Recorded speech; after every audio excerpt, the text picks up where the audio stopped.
Atin pong awitin ng We Gather Together, team number 5. We gather together.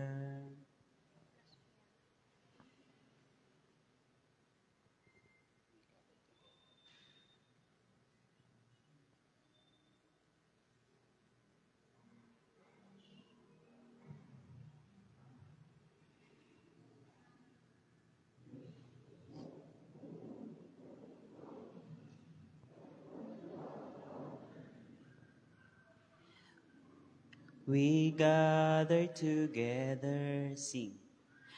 We gather together to ask the Lord's blessing.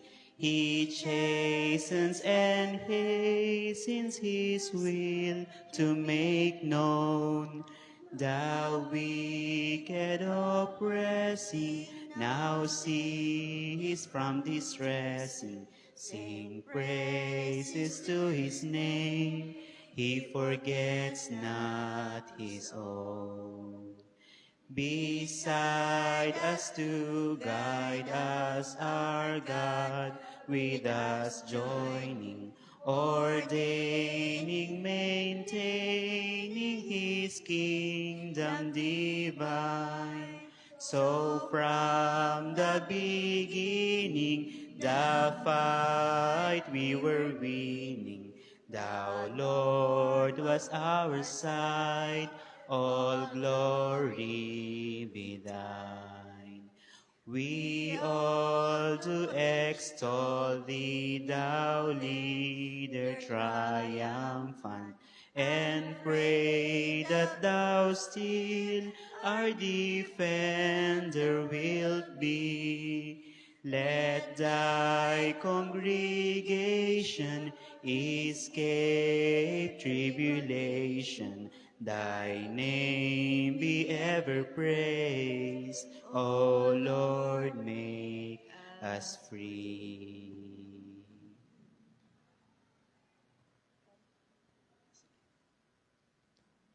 Para po sa ating opening song, atin pong awitin ang Wake the Song, hymn number 11.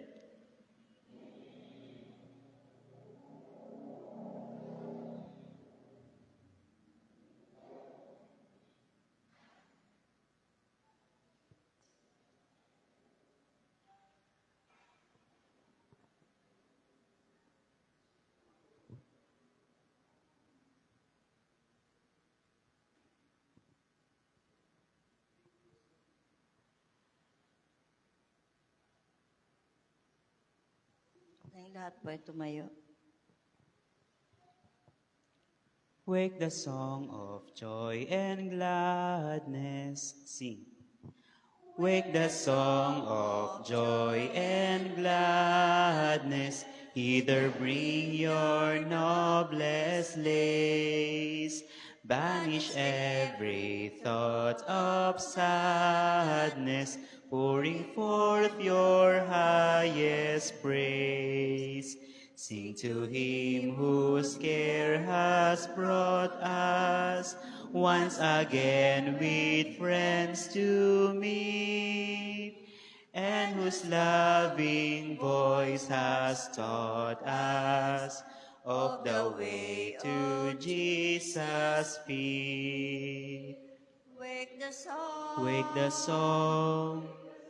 Wake the song of joy and gladness. Wake the song the song of jubilee. Joyfully with songs and banners, we will greet the festal day. Shout aloud our glad hosannas, and our grateful homage pay. We will chant our Savior's glory, while our thoughts we raise above, telling still the old, old story. precious name, redeeming love. Wake the song, Wake the song, wake the song, wake the song of joy and gladness. Wake the song, wake the song of jubilee. Thanks to thee, O Holy Father, for the mercies of the year. May each heart as here we gather swell with gratitude sincere. Thanks to thee, O loving Savior, for redemption through thy blood. Breath upon us, Holy Spirit, sweetly draw us near to God. wake the song, Wake the song, wake the song, wake the song of joy and gladness. Wake the song, the song of jubilee.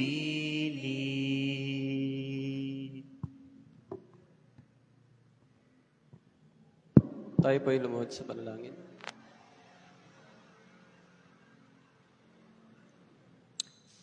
Dakila po naming Diyos, pinupuri ka namin at pinasalamatan sa iyo pong kabutihan, Panginoon, na kami muli ay nakaranas ng inyo pong biyaya at pag-iingat sa mga ilang araw na nagdaan, Panginoon, at narito kami upang sa iyo po ay sumamba, magpuri, at magandog, Panginoon, ng mga awitin.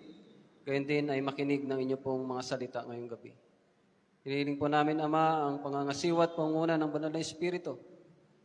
Lalo na po kay Sister Ruth na siya pong gagamitin ninyo upang mayahayag ang inyo pong mga salita.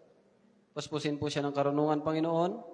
Gayon din po kami na mga makikinig ay handa ang aming mga puso upang ang inyo pong mga salita ay lubos naming maunawaan. Higit sa lahat, Panginoon, ito po ay may sa buhay po namin. Mga aral na aming matutunan, Panginoon, patuloy na magmarka lagi sa aming puso't isipan upang lahat, Panginoon, ng aming mga gagawin ay ito lamang ay sang-ayon sa iyo pong kalooban. Panginoon, kung mayroon po na mga kapatid namin na tutungo pa lang sa dakong ito na aming makasama, patuloy na ang inyong mga banal ang anghel ang maging patnubay nila at patuloy naming makasama. Gayon din, Panginoon, ang mga hindi makakapunta at nasa tahanan ay kasama rin naming nagpupuri at sumasamba sa inyo.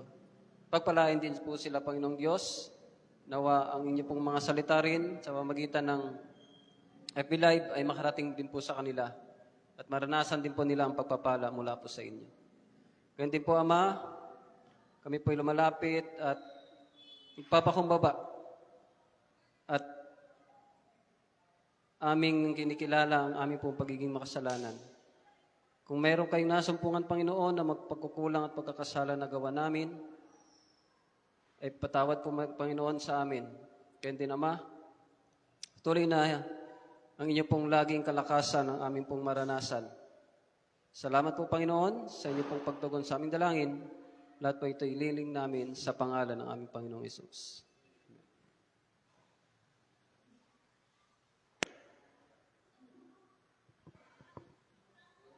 Happy midweek po uli at salamat sa Panginoon po. Kamusta po ang ating kalahating linggo? Okay lang ba? Salamat po sa Panginoon at patuloy po tayong ginagabayan. Tayo po ay pinangunahan ng ating chorister, si Rainiel at ako po. At ang ating opening prayer, si Melfred Nisip. At ang magdadala po ng tinapay ng buhay ay si Sister Ruth Gallego. At bago po yun, ay makarinig po tayo ng awit. para sa Panginoon.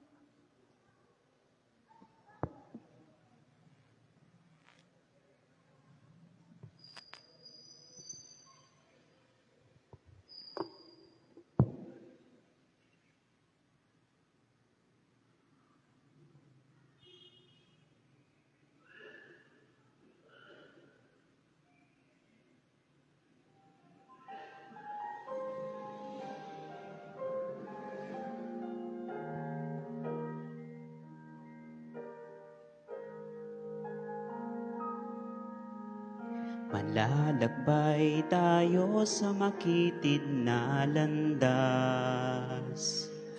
at nauna na sa atin ang iba.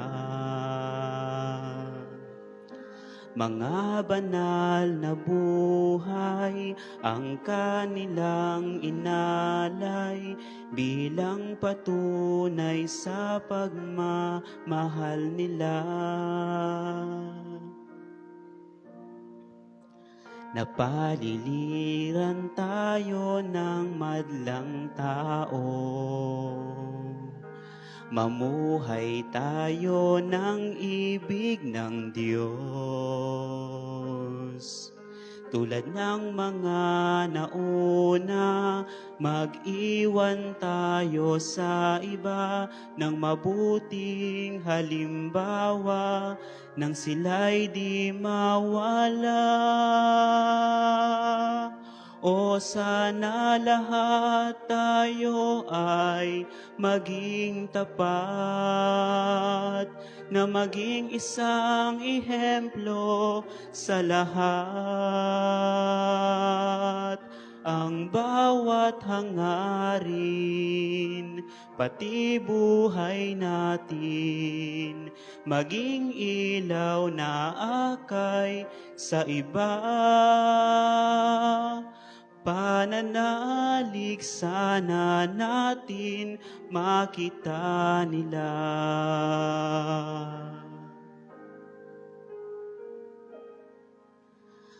Pag natapos na ang buhay sa mundong ito, at tiningnan nila ang buhay mo,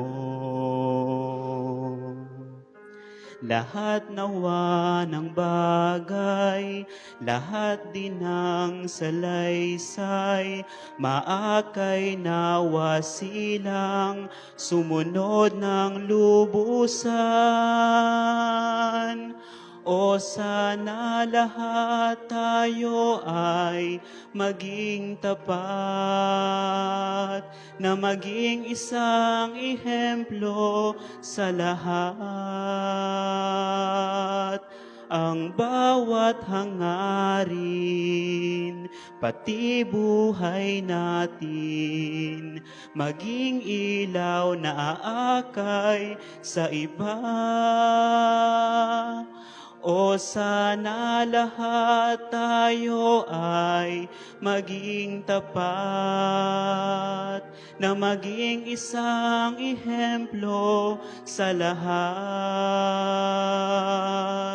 Ang bawat hangarin, pati buhay natin, maging ilaw na akay sa iba. Pananalig sana natin makita nila.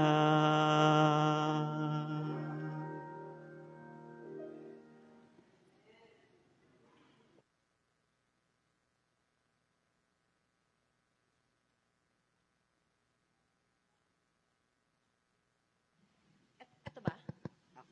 Dito po ako sa baba. Medyo iibahin ko ang ating ano ngayon. Kasi ito ang second to the last, di ba? Kasi sa 31 pala Wednesday. Oo, sana marami ring magsimba sa 31. Kasi baka busy na mag-prepare ng mga ihahain at magkakainan. Wala nang pumatenda, no? Pero wag naman sana, no, mga kapatid. Bago kayo mag-celebrate ng New Year, magsamba muna tayo, pasasalamat, di ba? Wala namang problema, ang aga naman ng ating service, eh. Oh. Kaya iibahin natin, kasi hindi ako sa next Wednesday. Okay. Ang ating mga kaibigan, ay nagsi-celebrate, no? Hindi man tayo naniniwala na si Kristo ay ay naipanganak sa ganitong araw, ngunit wag naman natin silang husga na nagsi-celebrate. Intindihin po natin sila dahil yun po ang kanilang nakinagisnan, yun ang kanila pong alam. So, tayo rin naman ay naniniwala na may Kristong na ipanganak sa mundong ito upang ating maging tagapagligtas. Namuhay gaya natin, naging tao, at yun ang ating pinaniniwalaan. It's up to us now para sila din ay mabahagi na ng ganong katotohanan. Mga kapatid?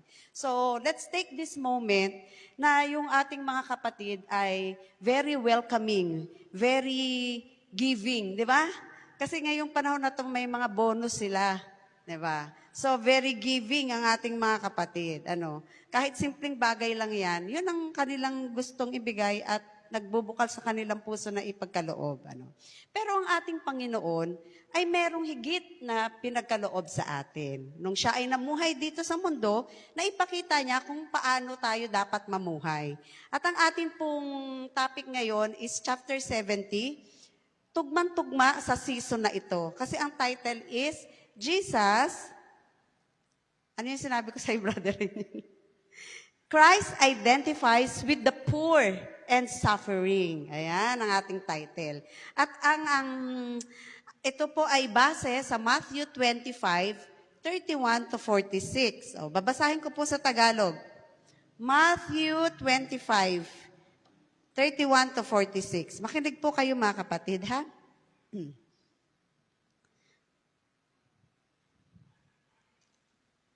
Dito na pala siya. Ang paghuhukom sa mga bansa. Yun ang subtitle niya eh. Ang paghuhukom. Ibig sabihin, judgment, no? Ang paghuhukom sa mga bansa. At sabi, 31, kapag dumating na ang anak ng tao na nasa kanyang kaluwalhatian, nakasama niya ang lahat ng mga anghel, siya'y uupo sa trono ng kanyang kaluwalhatian. At titipunin sa harapan niya ang lahat ng mga bansa. At kanyang pagbubukod-bukurin ang mga tao na gaya ng pagbubukod-bukod ng pastol sa mga tupa at mga kambing. At nasa ng mga tupa? Anong side? Right or left side? Right. Yung kambing ay nasa left side. Tama kayo mga kapatid. At ilalagay niya ang mga tupa sa kanyang kanan, subalit ang mga kambing ay sa kaliwa. Pagkatapos ay sasabihin ng hari sa mga nasa kanyang kanan, halikayo, mga pinagpala ng aking ama, manahin ninyo ang kahariang inihanda para sa inyo. Kahariang inihanda. Ibig sabihin, tapos na. 'Di ba? Pag sinabing inihanda, past, 'di ba? Hindi yung sinabing manahin nyo ang kahariang iahanda. Hindi ganyan. Inihanda, ang sabi, pas na, no? Manahin nyo para sa inyo mula sa pagkatatag ng sanlibutan. So, ibig sabihin, nung pagkatatag ng sanlibutan, nandoon na talaga yung kaharian, di ba? Hindi yung nag-iisip pa lang Panginoon, ngayon pa lang ako magtatayo ng aking kaharian. Ng sanlibutan. Sapagkat ako'y nagutom. Ano daw yung sabi niya? Sapagkat ako'y nagutom at binigyan niyo ako ng pagkain. Ako'y nauhaw. Pansinin niyo po yung word na sapagkat. Pag sinabing sapagkat, at meron siyang precedence, di ba? Ano yung dito? Meron siyang mga statement. Tapos, ito yung reasoning, di ba? Ganon sa English structure, di ba? Ito yung statement mo, may reasoning. Dahil may sagot, sapagkat, di ba? Yan. Sapagkat ako'y nagutom at binigyan niyo ako ng pagkain. Ako'y nauhaw at binigyan niyo ako ng inumin. Ako'y taga-ibang bayan at ako'y inyong pinatuloy. Ako'y naging hubad at inyong dinamitan. Ako'y nagkasakit at ako'y inyong dinalaw. Ako'y nabilanggo at ako'y inyong pinuntahan. Pagkatapos ay sasagutin siya ng mga matuwid. Ito yung nasa kanan na nagsasabi, Panginoon, kailan ka namin nakitang gutom at pinakain ka namin? O uhaw at binigyan ka ng inumin? Kailan ka namin nakitang isang taga-ibang bayan at pinatuloy ka? O hubad at dinamitan ka? At kailan ka namin nakitang may sakit o nasa bilangguan at dinalaw ka namin? At sasagot ang hari at sasabihin sa kanila, dito sa kanan, katotohanang sinasabi ko sa inyo, yamang ginawa ninyo ito sa isa, sa pinakamaliit sa mga kapatid kong ito, ay sa akin ninyo ginawa. Pagkatapos ay sasabihin niya sa mga nasa kaliwa, lumayo kayo sa akin, kayong mga sinumpa, doon kayo sa apoy na walang hanggan na inihanda sa dyablo at sa kanyang mga anghel, sapagkat ako'y nagutom at hindi ninyo ako binigyan ng pagkain. Ako'y nauhaw at hindi ninyo binigyan ng inumin. Ako'y taga-ibang bayan at hindi ninyo ako pinatuloy. Hubad at hindi ninyo ako dinamitan. May sakit at nasa bilangguan at hindi ninyo dinalaw. Pagkatapos ay sasagutin sila na nagsasabi, Panginoon, kailan ka namin nakitang gutom o uhaw, o isang taga-ibang bayan o hubad, o may sakit o nasa bilangguan at hindi ka namin pinaglingkuran? At sila'y sasagutin niya na nagsasabi, katotohanang sinasabi ko sa inyo, yamang hindi ninyo ito ginawa sa isa sa pinakamaliit na ito, ay hindi ninyo ito ginawa sa akin. At ang mga ito'y mapupunta sa walang hanggang kaparusahan, ngunit ang matuwid ay sa buhay na walang hanggan. So, ang subtitle ay ang paghuhukom sa mga bansa. May dalawang klase lang ng tao. Wala sa gitna, di ba? Either you are to the right or to the left. Pero ano yung premise? Ano yung premise ng Panginoon na para ikaw ay mapunta dito sa kaliwa, ay sa kanan, at ikaw ay nasa kaliwa? Ano yung premise? Sagutan tayo mga kapatid. Binasa ko eh. Anong premise, Brother Willie? Brother Willie? Pinainom. Pinatuloy. Diba? Dinamitan. Ibig sabihin, mga action, verb. Diba? Verb. Hindi dito sinabi yung, ikaw malalim ang iyong kaalaman sa biblical, sa mga biblical mga theories. Yan, theories, salamat. Malalim ang iyong kaalaman sa biblical theories. Hindi ganun yung pamantayan ng Panginoon. Ang pamatayan ng Panginoon ay mga ginawa, di ba? Action, mga ginawa. Kasi kahit na magaling ka sa biblical theories, kung wala ka namang action, doon ka i-judge ng Panginoon eh. Ang sabi ng Biblia, hindi naman ako nagsabi nito, ang kanyang paghuhukom sa mga bansa ay ayon sa ating mga ginawa. Action words. Sabi nga dito sa writings ni Ellen White, hindi ko na po ito babasahin, ay ang mga heathen nation nung panahon noon, marami doon na kahit hindi nila alam yung biblical principles, wala silang alam sa biblical principles, pero sila ay nag-welcome ng mga missionaries. Kahit pa ang kapalit noon ay kanilang buhay. Sino ang nasa isip nyo na ginawa yun? Gaya ni? Sa lesson, sa Joshua. Gaya ni? Rahab. Di ba? Gaya ni Rahab. Nagpatuloy siya ng mga spies. Di ba? Nagpatuloy siya ng mga spies. Kahit na ang kapalit nun ay pwede siyang patayin. Kasi nagpatuloy siya ng spies. Di ba? Hindi niya alam yung naririnig niya lang. Pero tayo mga kapatid, tayo ay bugbog sa mga biblical principles. Di ba? Brother Melfred, ito malalim na ang pag-aaral sa Biblia. Marami-rami na ang alam sa mga biblical principles. Pero kapag tayo ay nanatili na ang ina-upheld lang natin ay biblical principles, ay wala tayong gawa, baka dito tayo mapunta sa kaliwa. Doon sa mga kambing at hindi sa tupa, mga kapatid. Kaya nga sabi nila, dapat tayo ay pananampalataya, grasya, grace, mga kapatid. Tama naman yun, hindi naman natin pinasusubalian yun, mga kapatid, no? Pero kaakibat niyan ay dapat tayo ay gagawa, mga kapatid, no? Tayo ay may gawa, practical. Practical ba yung magpainom ka, magbigay ka ng damit, magpatuloy ka? Practical? Practical. O, pero tayo, sa panahon natin ngayon, dadako tayo sa panahon natin. Paano naman, Sister Ruth? Kasi naman sa panahon natin ngayon, masyado ng delikado. Hindi naman pwedeng kung sino lang ang papatuloy mo sa bahay, di ba? O, hindi naman pwedeng ito na yung aming United Prayer, alas 8 na pero nandito tayo sa church eh. O, hindi naman pwedeng kung sino-sino lang, papapasukin mo sa bahay. Paano kung nagmaman-man-man yun? Yung pala, kukuha na ng mga gamit mo, di ba? Ganyan yung ating mga worries sa panahon ngayon. So, paano natin babalansihin, mga kapatid? Paano natin babalansihin yung biblical principles na ako'y nagutom, ako'y pinakain, ako'y nauhaw, ako'y nagpatuloy. So, paano natin babalansihin na yung ating mga worries sa panahon natin ngayon ay nandoon din naman na kumbaga in place, na hindi natin naliniglect, na tayo naman ay magpakain, magpatuloy, and everything. Paano natin gagawin yan? Brother Rainiel, ikaw, sa palagay mo, paano mo gagawin yan? Hindi ka ba natatakot kahit sino patutuloy mo sa bahay mo? Natatakot ka. Paano mo babalansihin yung biblical principles na yan? Doon sa iyong fear, dahil sa ating panahon ngayon. Nag-iisip ka pa? Dito, sino may sagot? Ikaw, Nunoy, may sagot ka? Ikaw, Brother Roy? Ikaw, Brother Melfred, may sagot ka? Ito, maganda bahay nito sa sa BF. Hindi agad-agad magpapatuloy yan doon ng tao, di ba? Ha? Una-una, hindi mo bahay, ba? Magandang sagot, ha?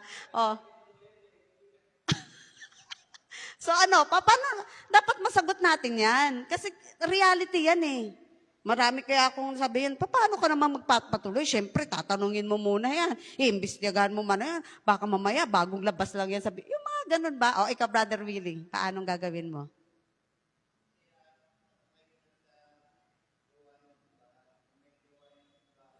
Mm.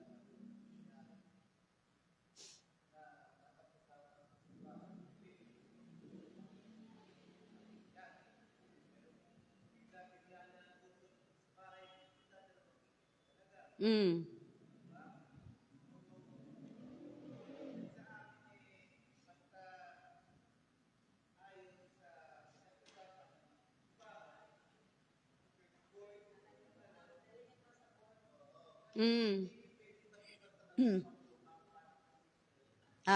Ayan ayan yung mga ating mga ha. Okay. Alam niyo mga kapatid, may mga tao na well-known na nangluloko ng tao, di ba? Kasi dapat hindi rin naman tayo agent na para sila pa ay laging manloko. Di ba? Gaya nito mga kapatid. Diyan sa Casimiro, meron diyang lalaki na parang pilay-pilay, tapos may tali pa dito. Diyan bago mag-tricyclean. Di ba? May tali pa dito, mga ganyan-ganyan, pilay-pilay. Nanghihingi ng ganyan. Abay, may nakapagsabi sa akin na, ay nako, wag mong bigyan yan. Kasi pag nakaipon na yan, pinangsusugal. Ayun ang una. Kasi dati nagbibigay din ako sa kanya. Kasi nakakaawa nga naman. Yung pala pinangsusugal. Susunod may nagsabi, tignan mo, pagbasda mo yan, pag hindi mo yan binigyan, mabilis pa ang lakad yan. Yung pala, hindi naman talaga siya injured, hindi naman siya pilay-pilay. Kapag nalaman mo na ganun mga kapatid, magiging agent ka pa ba na siya ay laging magsugal, manloko, di ba? Isa pa, meron din dyan sa Casimiro, matandang babae, maliit lang siya, senior citizen na, lagi siyang nangihingi. Pengi lang po, pagkain, kaya pamasahe, ganyan. Yung mga driver doon, sabi, huwag nyo na pong bigyan yan. Alam nyo po ba kung saan ang bahay niyan? Diyan yan, Diyan. Ang ganda ng bahay niyan. May kaya sa buhay pala. Hindi nila alam bakit siya nangihinging ganon. Pero nalaman nila dyan na may kaya naman pala ang pamilya noon. Pag mga well-known na ganon, di ba? Tayo din ay mag-isip, magiging agent ba tayo ng kanilang pagiging sa atin word ngayon, nag-i-scam, nanluloko, di ba? Pag alam na natin, ano pa isa mga kapatid, tayo po ay binigyan ng Panginoon ng kapangyarihan ng pag-iisip, ng matalinong pagpapasya. Paano natin malalaman? Manalangin tayo mga kapatid. Manalangin ka mga kapatid, sasabihin mo, ito mga kapatid, personal experience. Ako po talaga ay ayaw kong nagbibigay ng pera. Ayaw ko po talaga, pag may lumalapit sa akin, kahit bata, matanda, ayaw ko nagbibigay ng pera. Sabi ko, hindi ako nagbibigay ng pera. Pag may pagkain ako, pagkain. Pag ayaw tanggapin, hindi ko rin bibigyan. Kasi marami nang hingi ngayon, pera na lang, ayaw tanggapin yung mga pagkain. Oh. Tapos sabi ko, Lika, nagugutom ka, bibilhan kita. Pero kung tutuusin, bigyan mo lang ng 20, masaya na. Kung bibilhan mo pa ng pagkain, 50 pesos na yun, Brother Melfred. Pero mas gugustuhin ko yun kasi mas doon ako panatag na oo, kaysa yung magbibigay ako na may agam-agam sa isip ko na, ay, ganito. Tapos parang pa ako, nag-murmur pa ako, di ba? Mas nagkakasala pa ako kahit nagbigay ka. Kasi hindi maluwag sa puso mo. Kasi sabi, God loves a cheerful giver. Diba? Kung nagbigay nga ako ng 20 pesos, pero nagmumur naman ako, di nagkasala pa ako. Kaya kahit na gumastos ako ng more than, bibilang ko ng pagkain niya. Katulad nung isang araw, naglalalamove kasi kami ni Pidik ngayon. Nung isang araw, may baon kami. Binigyan ng pagkain, ayaw, pera na lang po. Ayaw tanggapin ng pagkain. Di ayaw niya, hindi namin binigyan ng pera. Kasi ayaw tanggapin ng pagkain. Ipag-pray natin mga kapatid, na hindi rin sa ating pagbibigay at kung may agam-agam tayo, ipag-pray. Kasi yung Holy Spirit ang mag-guide sa atin. Kung yung tao talaga ay true, diba? Tapat talagang nangangailangan o talagang nang-i-scam lang ng tao. Kasi hindi natin ngayon mga kapatid, sa ating panahon ngayon, yung mga ganyan talaga. Kasi iba na ang panahon natin ngayon, diba? So, saan tayo lulugar na ibabalanse natin yung principle ng ganyan doon sa ating practical living ngayon, di ba? Pag-pray natin, and the Holy Spirit will guide us on what we should do. No? Naniniwala ako doon, mga kapatid. So ngayon, dahil iibahin ko, hindi tayo mag-groupings.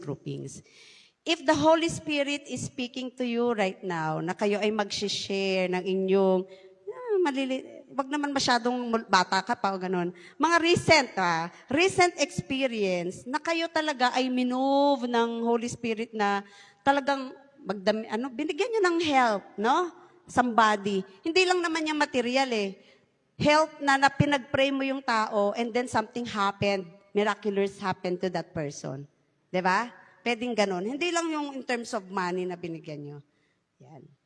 Recent experience. Yan. Before we pray, mag-sharing tayo. Kasi ito yung moment ng midweek na sharing to Sharing and prayer. Yan. Sino pong gusto mag-share? Ikaw, Sister Bioli? Sige, ikaw, mag-share. Sige.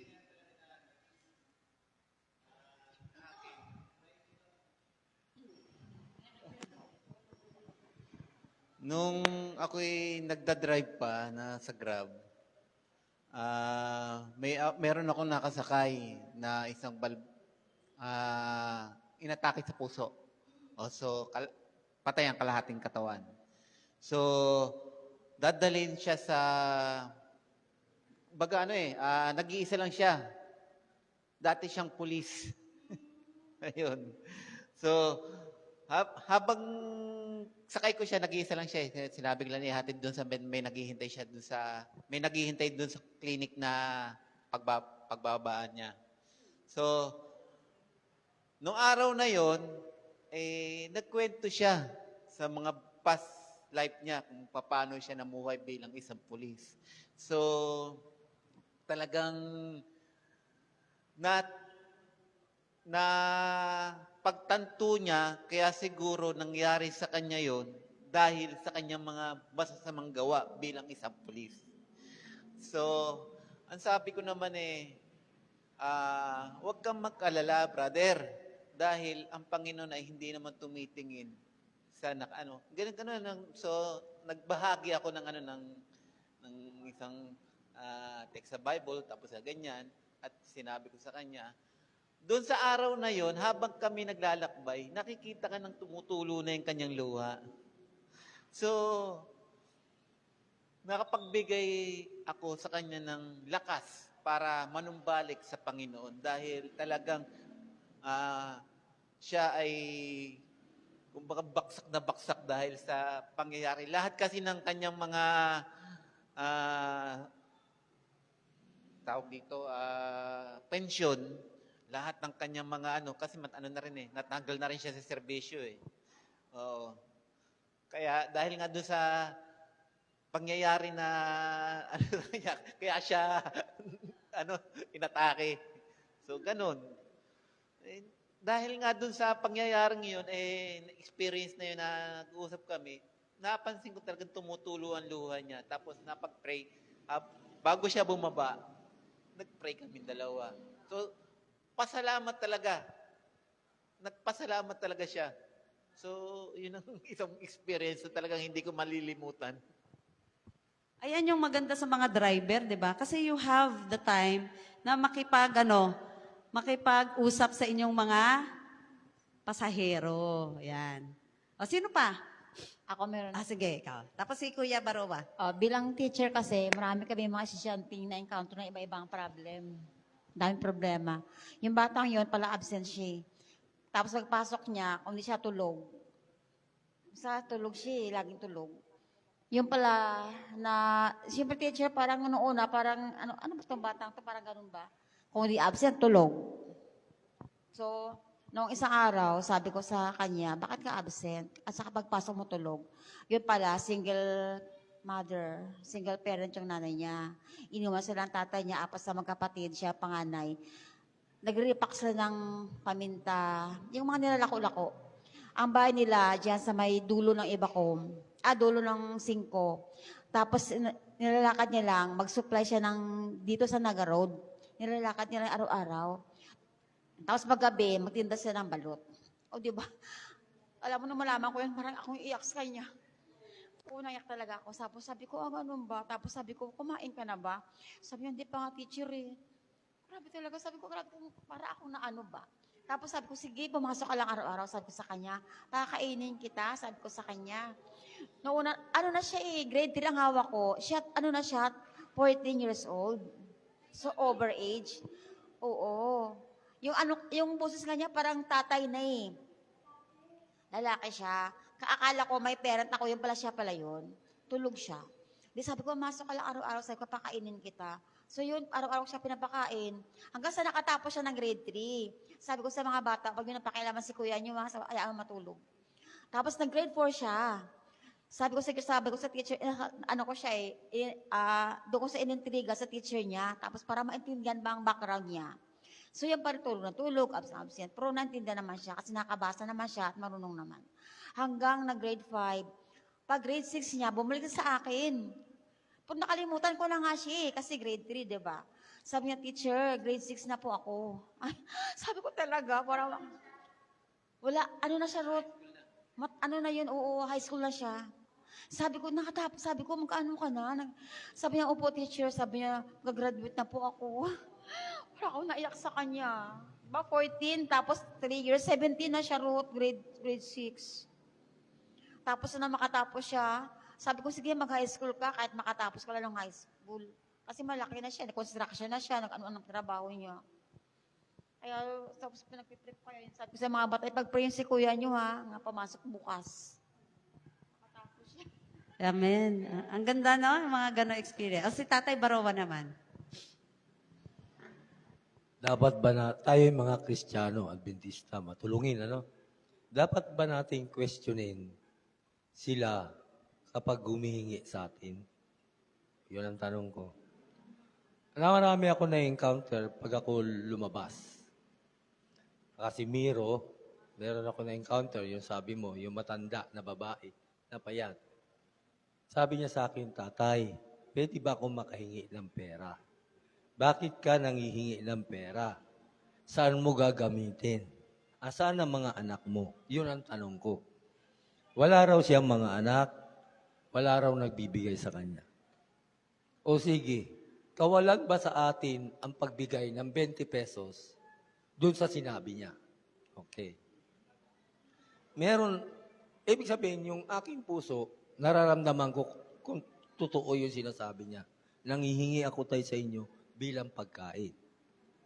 Mga anak mo, ganun tanong ko, Sunod naman, paglagpas ko na doon sa may 7-Eleven, putol ang kamay, bata, walang, ay itong tuhod niya. No?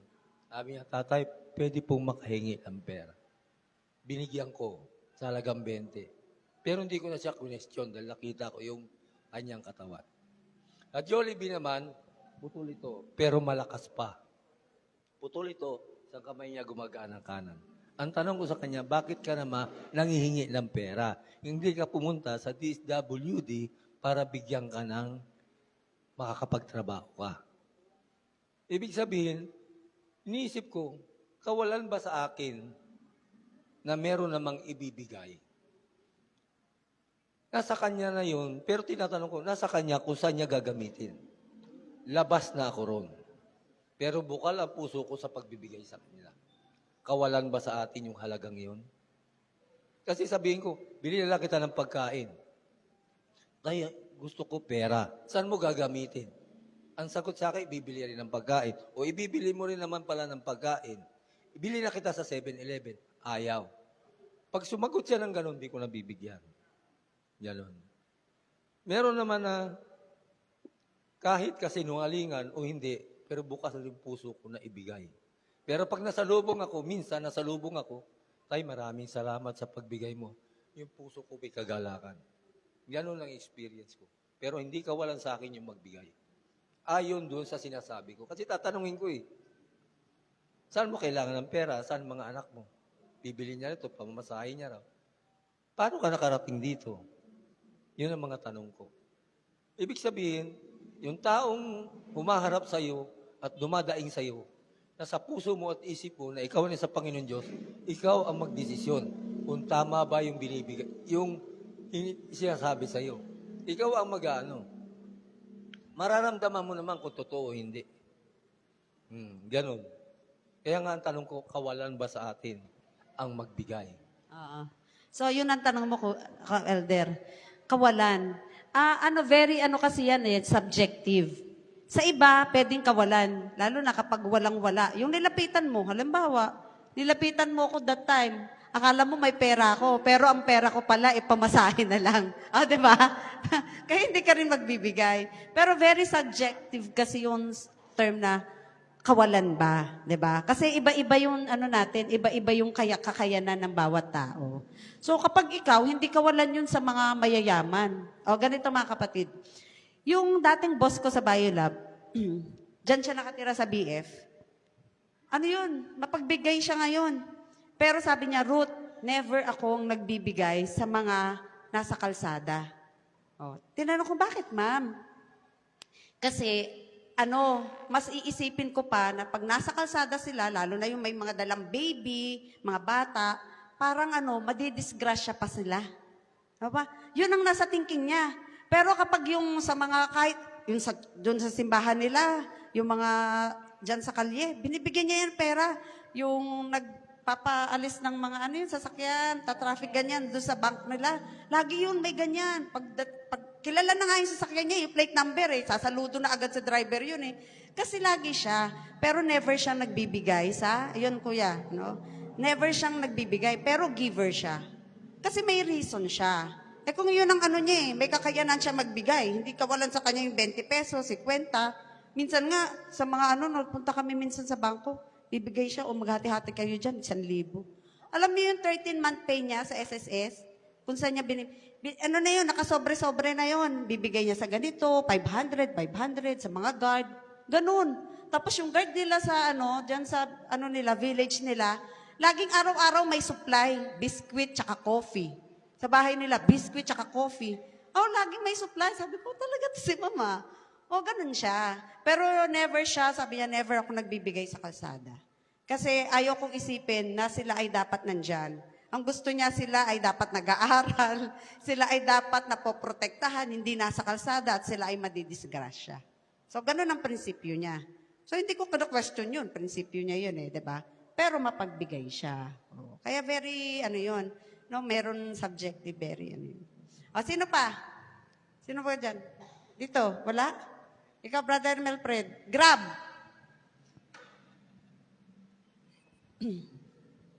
Sa akin, tungkol doon sa mga experience ko sa pagbibigay, hindi ko lang alam kung ganito rin kayo mga kapatid. Kasi ako parang nasisense ko talaga yung sobrang needy talaga. Alam ko talagang kailangan niya talaga. Nandun yung ano talaga ng puso ko, kailangan talaga nito. Eh, bibigyan ko talaga. Meron naman parang tingin mo hindi talaga niya kailangan. Parang ipambibisyo lang. At saka yung mga malalakas ang katawan na able naman makapaghanap buhay, tamad lang talaga siguro. So, hindi ko inabutan. Kung abutan ko man, barya, ganyan ko. Pag napilitan ako. Pero pagka yung alam ko talagang kailangan, binibigyan ko talaga eh. Yung mga matatanda, tapos putol, yung alam mo talagang hindi talaga makakapagtrabaho, makakapag-earn ng income, yun talaga. Maliwanag naman talaga na kailangan talaga na yun. Kaya nandun siya. Lalo yung mga putol. At yung mga actually kasi ngayon sa dami ng nasa kalsada, iba-iba na, no? Minsan nga nagtatanong ako sa isip niya na nalangin ako sa noon eh. Na lalo iba ngayon, dami na naman yung mga kaibigan nating mga badyaw, di ba? Diyan.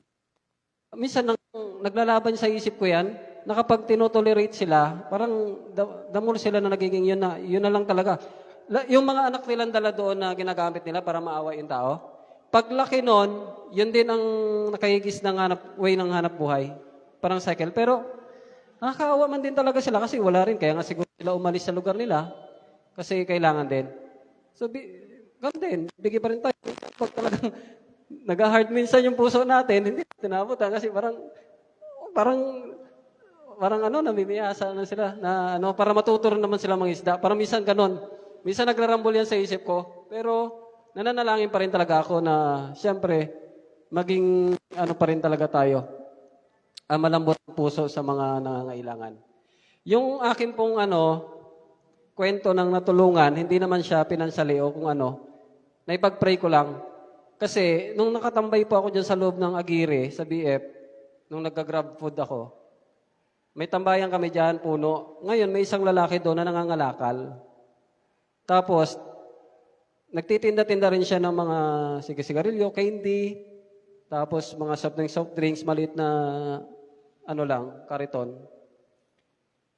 Tapos pagka nakikipag-usap siya sa mga ibang tao doon, ang napipil ko sa kanya, parang masyado siya, meron siyang dinadala. Hanggang sa one time na-approach ko siya, kwento-kwentuhan kami, ganyan-ganyan. Tapos, kasi lagi ko siya naririnig na parang siyang merong nasasama ng loob. Na mo siya nararamdaman mo siya kahit hindi niya naman sinasabi sa'yo. Parang ganun siya. Kasi the way na magta siya, bigat, no? Minsan may sinisisi siya, diba? Ganun siya. Hanggang sa one time, kwentuhan kami, ganyan-ganyan. Siya pala ay niloloko ng asawa niya. Lalaki to, si Kuya. Yung babae ang nagluloko. Ngayon, parang umalis daw yung asawa niya, hindi daw nagpasabi kung saan magtatrabaho. Di ba? Hindi sinabi sa asawa niya, basta nulada. Pero one time daw kasi nahuli niya daw na may kasama lalaki yon. So, story short, yun talaga ang kanyang problema, yung asawa niya. So, kwentuhan kami na ganyan, parang no? Yung pinakinggan ko lang, sige kuya, sabihin mo lang lahat, hanggang mamaya umiyak na siya. Yung mga ilang araw ko siya nakikita, hard siya eh. Hindi siya yung tipong parang kala mo iiyak. Pero nung nag-uusap na kami, umiiyak na siya. Kinukwento niya na sa akin lahat, nilalabas niya. So nakikinig lang ako, sabi ko, kinig ko. Tapos nung may labas niya na lahat, habang umiiyak siya, sabi ko, kuya, pwede kitang pag-pray. Yun lang yung nai-offer ko sa kanya. Matapos kong pakinggan lahat ng mga niya. Hindi ko ginatungan kasi may moment na sinisiraan niya yung asawa niya na eh. Kasi siguro sa pain, sa naramdaman niya na panluloko sa kanya. So yun yung yun yung parang negative response niya na parang sinisiraan niya na yung asawa niya. So alam nga namang gatungan ko, ay nga, o gano'n, hindi. Basta nakinig lang ako nang nakinig. Ganun po ba, ganyan po ba, ganyan. Tapos pinag-pray ko siya. Tapos, nung naipag-pray ko na siya, parang gumaan na. Nakita ko na yung aliwalas sa mukha niya, gumaan na yung kanyang nakangiti-ngiti na siya. Pero yung mga ilang araw ko siyang sinusubaybayan, hindi siya ngumingiti. Tsaka talagang, yun talaga, Yun lang po, yung bagay na yun ang naitulong ko sa ano ko, kay Kuya. Ayun, thank you, no? So, meron pa po bang gustong mag-share? Sige po.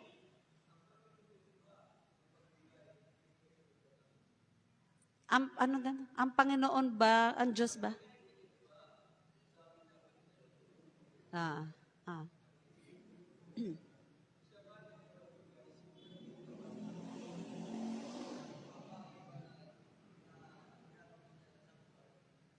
Ah. Wala naman ganun.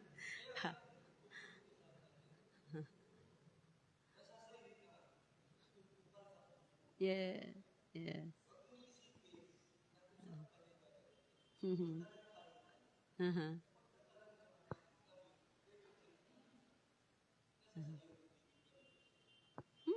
Apo. Judgment po naman natin yun. Sakla. Ang Panginoon lang, may mga nakakausap siya, di ba? Ang mga pariseyo ay mapagmataas, mapagpaimbabaw, di ba?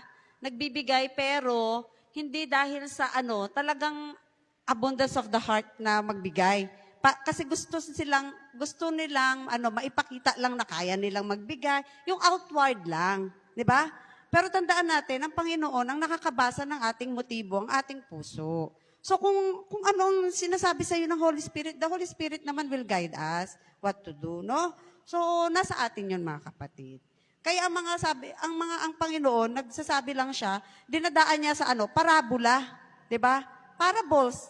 Yung kanyang reason, dinadaan niya sa parables, 'di ba? At ikaw makakapag-isip na ang Panginoon, ay ano bang ibig sabihin, 'di ba? Yan. Ano yan, Brother Willie?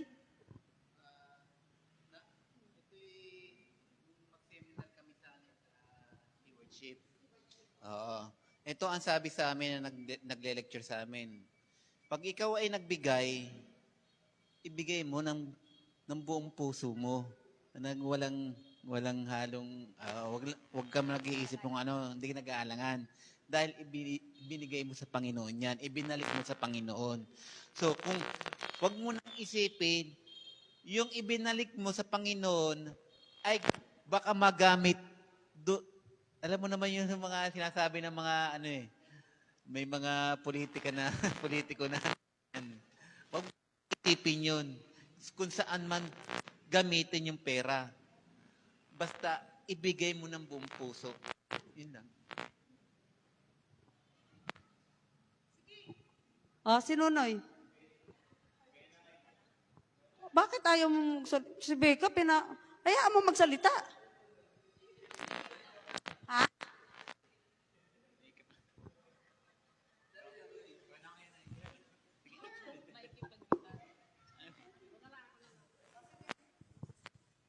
Ako naman sa experience ko sa aking pamangkin.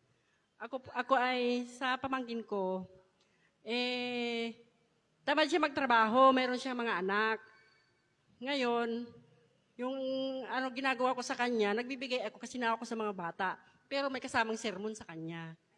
Oo, kasi hindi siya natututo.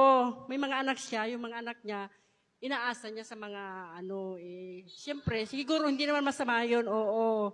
Kasi siyempre, magbibigay kasi sa mga bata, siyempre, para rin mas siya matuto, kaya may kasamang sermon. Hindi man siguro masama yun, para matuto siya. Diba? Yun lang. Meron naman tayong siguro hindi sermon, sinasabi lang natin sinisermonan. Pero kasi nagki-care ka din doon sa kapatid mo, 'di ba? Sabi nga, we should teach them how to fish din. Mga kapatid. Kaya sabi dito po sa writings, in conclusion, ang sabi dito, do you want to ignore God? Sabi, how to ignore God. Doon sa second page, kasi ang iksi lang talaga nito eh. How to ignore God. Gusto niyo malaman kung paano natin ignore ang Panginoon? Gawin natin yung kabaliktaran na sinasabi ng ating verse. Huwag kang wag kang maging caring. Kumbaga sa atin. Huwag kang,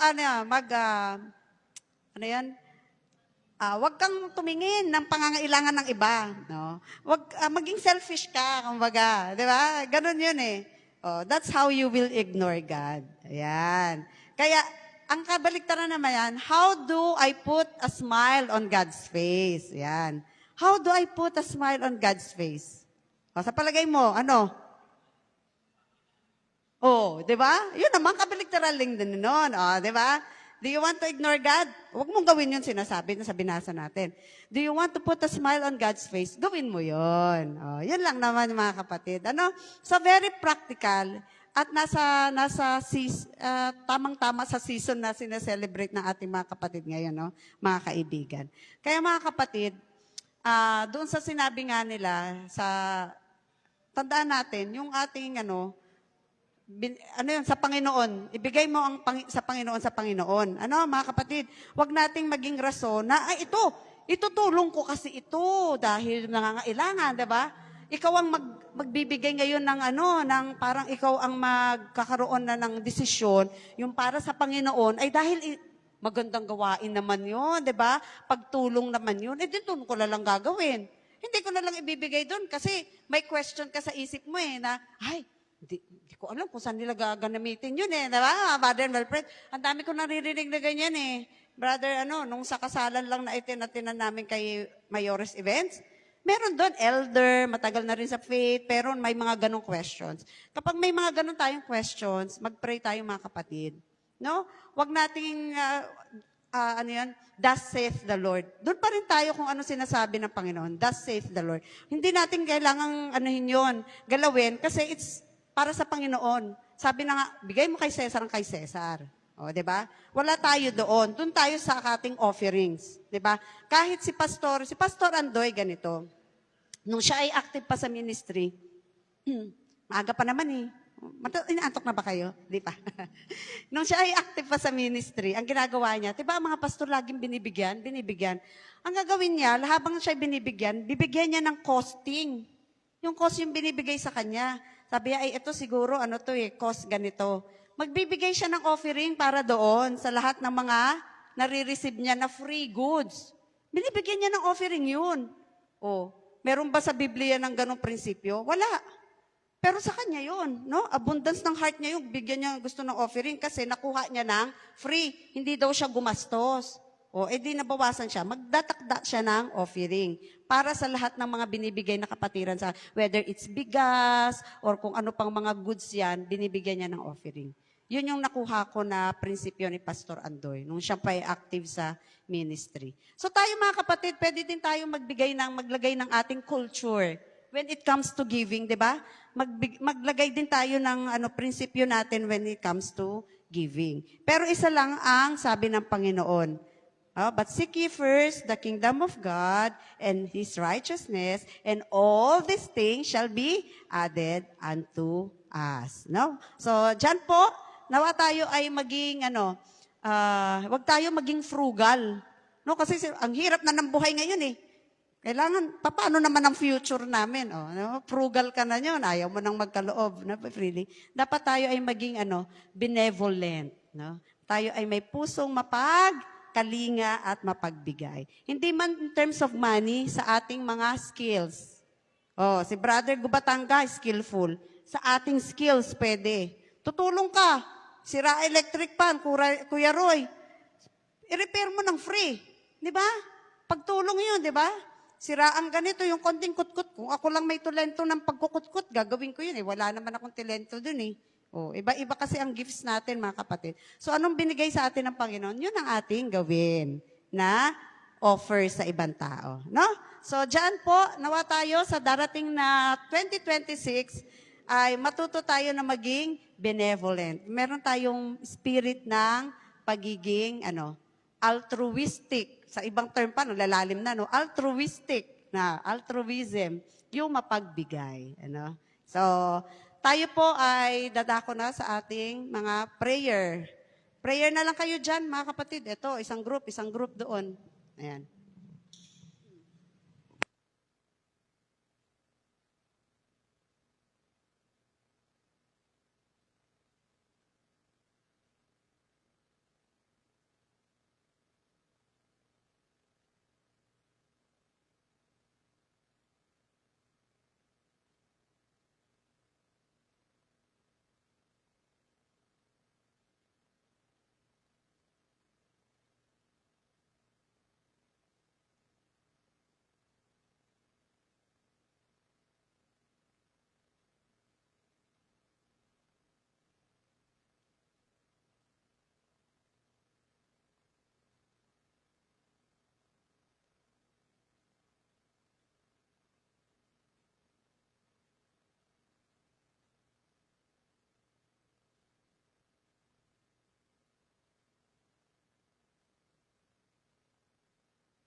Sa atin pong pagtatapos, tayo po ay tumayong lahat at atin pong awitin ang Trust and Obey.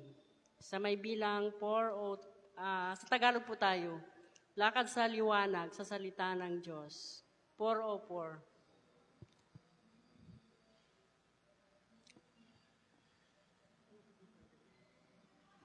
Lakad sa Liwanag, hymn number 404.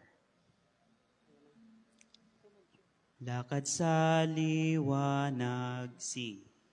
Lakad sa liwanag ng salita ng Diyos, nang ang pala ay kamting lubos.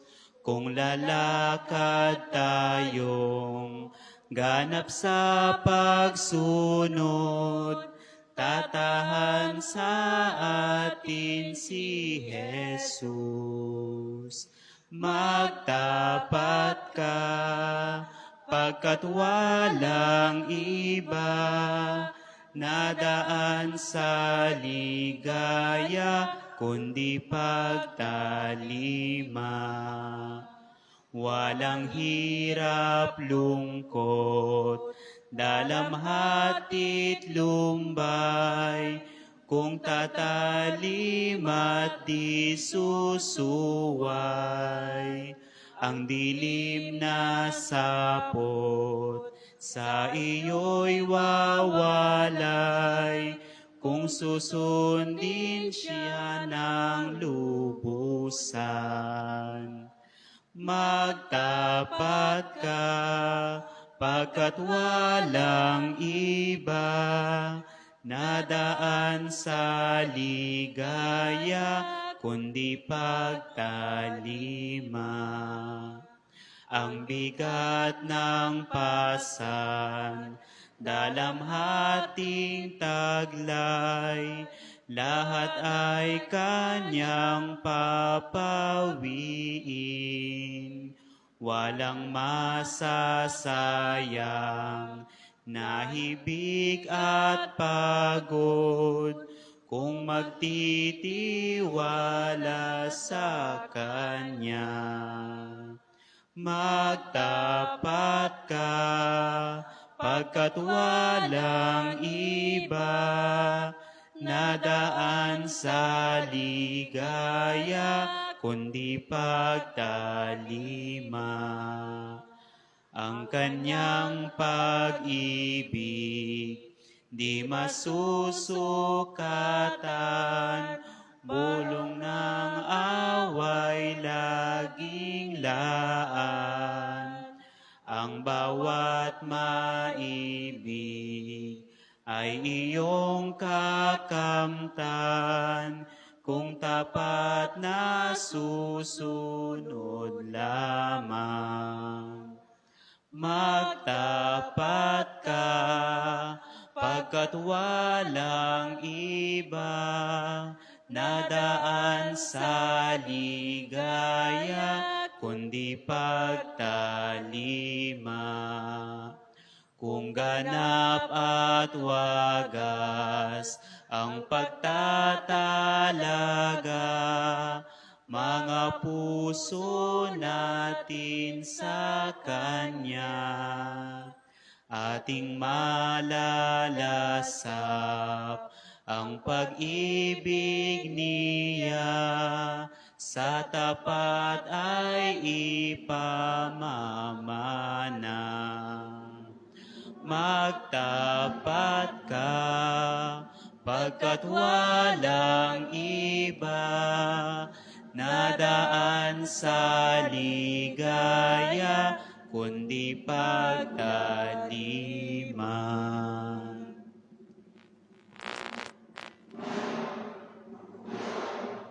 Tayo po ay manalangin. Dakila naming Ama, malapit na pong matapos ang taong 2025 at kayo po ang nagbiyaya sa amin upang makasapit kami sa taong 2026. Napakabuti niyo po sa bawat isa na ginawa niyo po kaming kasangkapan upang kahit sa aming kakayanan ay makabigay ng tulong, hindi lamang po sa mga material, kundi rin po sa pananalangin at sa mga pagbibigay ng inspirasyon sa mga taong nangangailangan na ito.